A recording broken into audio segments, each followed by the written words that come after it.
जो ये कॉलेज है ये एक कॉन्फ्रेंस है अमेरिका में कॉलेजेस की, जिसको हम लिटिल आईवीज कहते हैं, जो दुनिया के सबसे प्रेस्टिजियस कॉलेजेस की एक कॉन्फ्रेंस है। मेरे लिए सबसे बड़ा चैलेंज ये था कि मैं कैसे उनको ये भरोसा दिलाऊं कि JK BOSE is a good board of education, क्योंकि उनको डिस्क्रिपेंसीज पता है, उनको कोर्स रिगर पता है। तो एक चीज वो थी। आज हम आपको एक ऐसे नौजवान के साथ मिलाने जा रहे हैं जिन्होंने वादी कश्मीर का नाम फख्र से बुलंद किया। इनका नाम हुसैन मलिक है और इनका ताल्लुक जिला बांडीपुरा इलाके से है। अमेरिका के एक कॉलेज में, जिस कॉलेज का नाम बेट्स कॉलेज है, वहां पे उनको स्कॉलरशिप मिली है, 95% स्कॉलरशिप। मारूफ समाजी कारकुन मरहूम हाजी अब्दुल रशीद जानीगामी के ये नवासे हैं। क्यूएनएस टीवी की पूरी टीम की तरफ से मुबारकबाद देते हैं। बहुत कम हमने देखा है कि अमेरिका में 95% स्कॉलरशिप मिलना। आपका ताल्लुक कहाँ से है और आपकी स्कूलिंग कहाँ से हुई? मेरा ताल्लुक बांडीपुरा से, बांडीपुरा में एक गांव है बनकोट, और मेरी स्कूलिंग श्रीनगर में ही हुई है। एक स्कूल है इंटरनेशनल स्कूल ऑफ कश्मीर, मेरी इनिशियल स्कूलिंग वहीं हुई है, और फिर मैं हायर सेकेंडरी के लिए एक गवर्नमेंट स्कूल में पढ़ा हूँ, अपना 10th 11th और 12th। क्या पहले से ही एक ख्वाब था कि मुझे इस प्रोग्राम के लिए जाना है या इस डिग्री के लिए जाना है, कि इससे कुछ हट के था? मुझे लगता है 9th या 10th तक यही था जो सबका होता है कि हमें IIT JEE नीट या जो भी है उसके लिए प्रिपरेशन करनी है अच्छे से और वो सब। पर 10th में कहीं ना कहीं एंडिंग की तरफ, जब 10th खत्म हुआ और 11th में मैं कोचिंग इंस्टीट्यूट गया, because I fit in doesn't mean I belong जी, तो मुझे वो बिलोंगिंग नहीं लगी वहाँ, और उसी वजह से मैंने अपना कोचिंग इंस्टीट्यूट छोड़ दिया जहाँ मैं जाता था, और मैंने कुछ नया तलाश करना शुरू किया। और उसके बाद फिर बहुत सारी चीजें हुई। मैंने IB स्कूल्स में अप्लाई किया, इंटरनेशनल स्कूल्स में अप्लाई किया, बहुत जगह मैं फाइनल राउंड्स तक पहुंचा, कहीं जगह रिजेक्ट हो गया, और उसके बाद कुछ प्रोग्राम्स किए, और उसके बाद मैंने इस कॉलेज में अप्लाई किया। अमेरिका में इस कॉलेज में जाना, बेट्स कॉलेज में जाना, तो क्या प्रोग्राम है आपका और वहां पे किस किस्म की पढ़ाई आप करेंगे? जो ये कॉलेज है ये एक कॉन्फ्रेंस है अमेरिका में कॉलेजेस की, जिसको हम लिटिल आईवीज कहते हैं, जो दुनिया के सबसे प्रेस्टिजियस कॉलेजेस की एक कॉन्फ्रेंस है।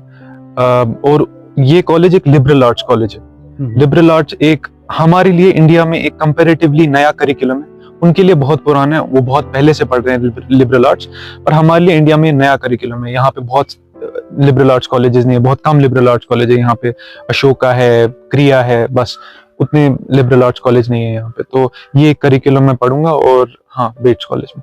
तो इस सफर में सबसे बड़ा चैलेंज आपके लिए क्या था? जब आप अमेरिकन कॉलेजेस में अप्लाई करते हो तो एक चीज होती है कि जो आपका बोर्ड ऑफ एजुकेशन है वो बहुत मैटर करता है कि आप किस बोर्ड ऑफ एजुकेशन से हो। मेरे लिए सबसे बड़ा चैलेंज ये था कि मैं कैसे उनको ये भरोसा दिलाऊं कि JK BOSE is a good board of education, क्योंकि उनको डिस्क्रिपेंसीज पता है, उनको कोर्स रिगर पता है। तो एक चीज वो थी। दूसरी चीज ये थी कि कश्मीर में कोई भी, मुझे नहीं लगता मुझे कोई ऐसा काउंसलर मिला जो मुझे बोलता कि अगर आप अमेरिका जाओगे, इंग्लैंड जाओगे, UK जाओगे या कहीं भी दुनिया में जाओगे, आपको स्कॉलरशिप मिलेगी, अच्छी स्कॉलरशिप मिलेगी। एक चीज समझ आई कि इनमें से किसी को भी पहली बात तो एक्सपोजर है ही नहीं कि यहाँ कॉलेजेस फाइनेंशियल एड देती है, स्कॉलरशिप देती है, और कैसे आप अप्लाई कर सकते हो। उन सब ने मुझे यही कहा। तो एक चीज ये भी थी कि मुझे यहाँ काउंसलर या गाइड कोई अच्छा नहीं मिला था, पर कुछ लोग थे जिनने मेरी मदद की, जैसे कि मेरे गाइड थे साइम भैया, वो अमेरिका में पढ़ते थे, उनने मेरी बहुत मदद की, या कुछ रिलेटिव्स थे, उनने बहुत मदद की। क्या कश्मीर में उसकी आपको कमी लगी? बहुत कमी है। इनफैक्ट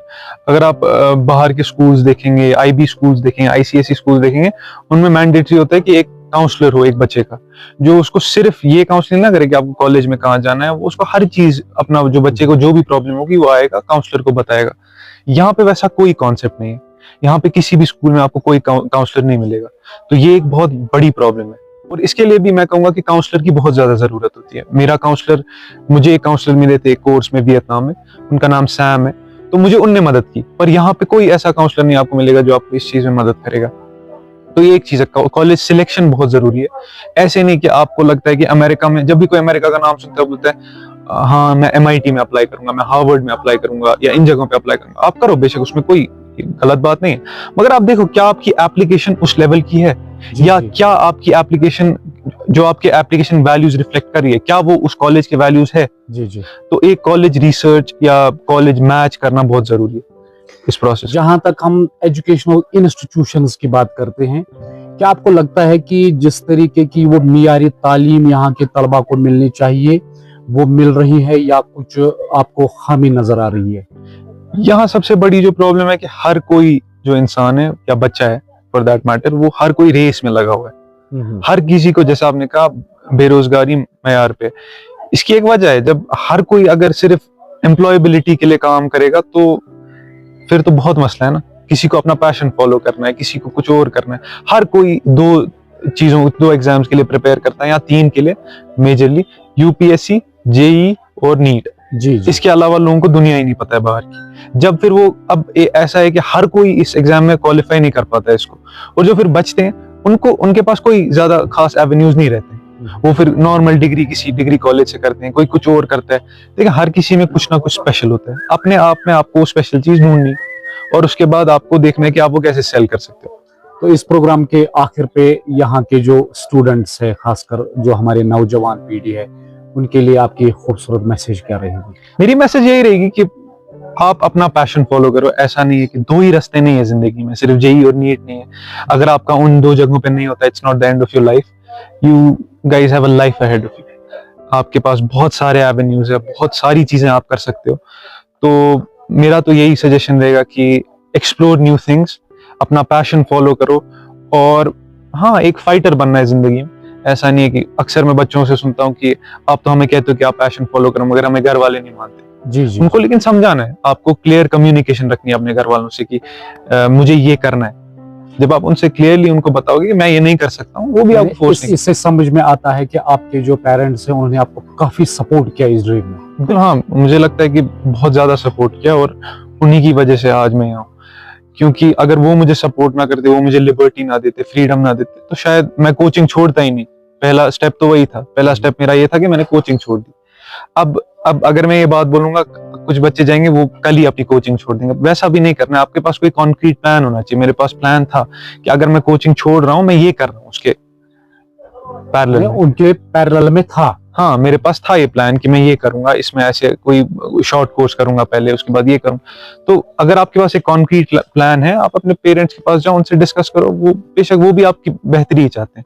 18 साल की उम्र में इतना बड़ा कारनामा करके दिखाना, तो ये इस बात को दर्शाता है कि जब इंसान अपनी ड्रीम पे फोकस करेगा, उसमें यकीनन बहुत बड़े चैलेंजेस रहेंगे आपके लिए, लेकिन जब आप दिल से काम करेंगे और आपके अंदर वो साहस होगा कि मुझे इस ड्रीम तक पहुंचना है, तो अल्लाह ताला भी आपके साथ रहता है और वो मेहनत फिर रंग लाती है।